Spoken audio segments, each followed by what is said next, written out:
سمجھنا چاہتے ہو تو ایک مثال سے سمجھو۔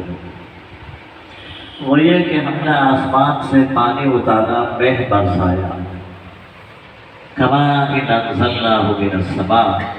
دنیاوی زندگی کی مثال یہ ہے کہ ہم نے آسمان سے پانی اتارا، مہ برسا، فاختلط به نبات الارض، بارش کے آنے اور مہ کے برسنے کے نتیجے میں زمین جو ویران پڑی ہوئی تھی، اجڑی ہوئی تھی، وہ یکایک شاداب اور سرسبز ہو گئی۔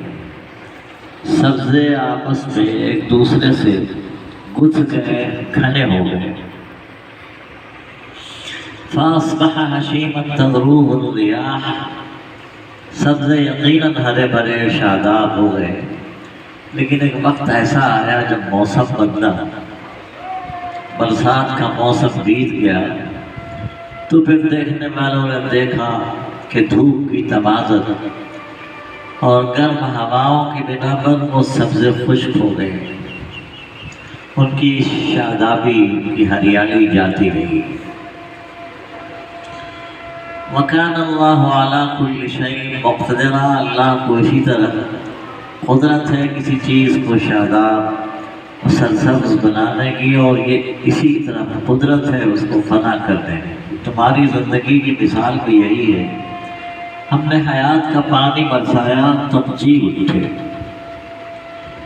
پھر زندگی کی شادابی کا تم نے لطف اٹھایا، بچپنے سے جوانی جو زندگی کا سب بہترین اور اچھا زمانہ ہوتا ہے تم پر آیا،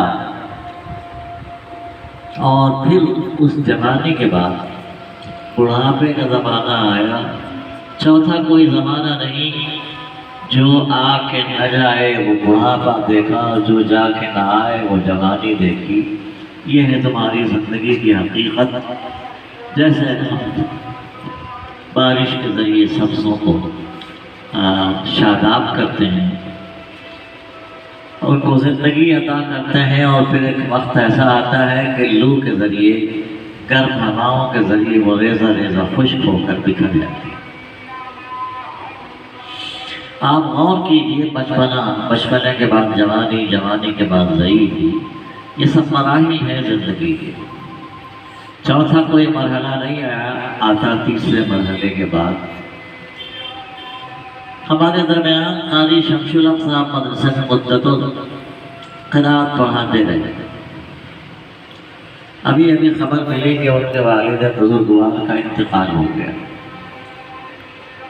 مولانا مبین صاحب کو انہوں نے کہا کہ میرے والد کے لیے ایصال ثواب مدرسے میں کرا دیجیے۔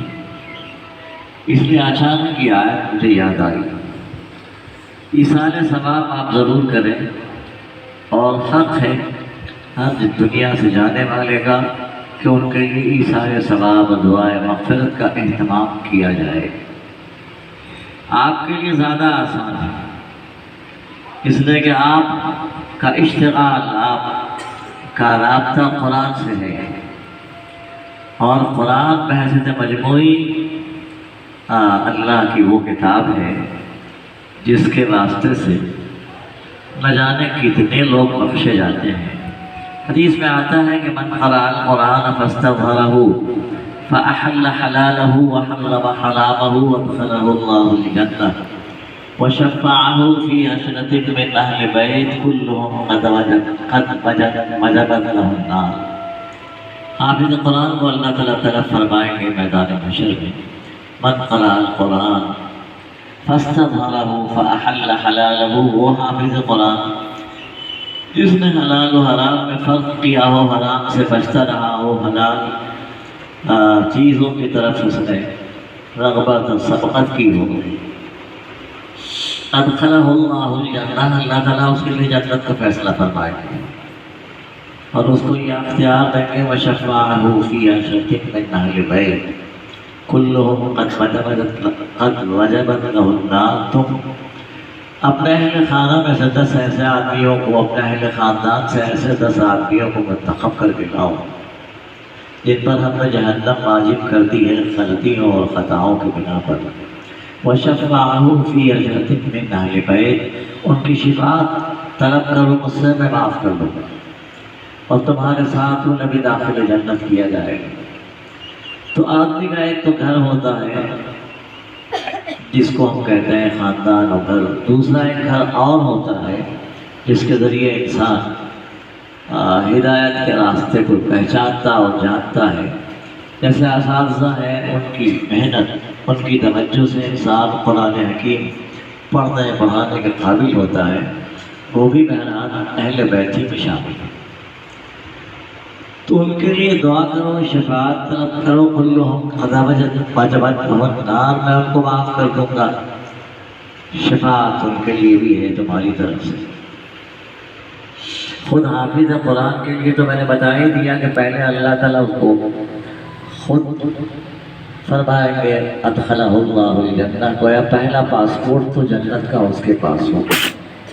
اس کے بعد 10 پاسپورٹ مزید ہوں گے جن کی برکت سے وہ اپنے محسنوں کو لے جائے گا جنت میں۔ تو قاری شمس الحق صاحب استاد ہیں قرآن کے اور اچھے قاری ہیں، جہاں بھی ہیں وہ بہرحال قرآن کی خدمت کر رہے ہیں۔ ان کے لیے دعا کر دیجیے کہ اللہ تعالیٰ اپنے والد کو جنت الفردوس میں جگہ عطا فرمائے، ان کی مغفرت کر دے، ان کی جملہ تقصیرات اور ان کی غلطیوں اور خطاؤں کو معاف فرما دے۔ وقت کم ہے اور میری طبیعت اچھی نہیں ہے، اس لیے میں اسی کو بس کرتا ہوں، دعا کر لیجیے۔ اللہم صل علی محمد عبدک و رسولک وصل علی المؤمنین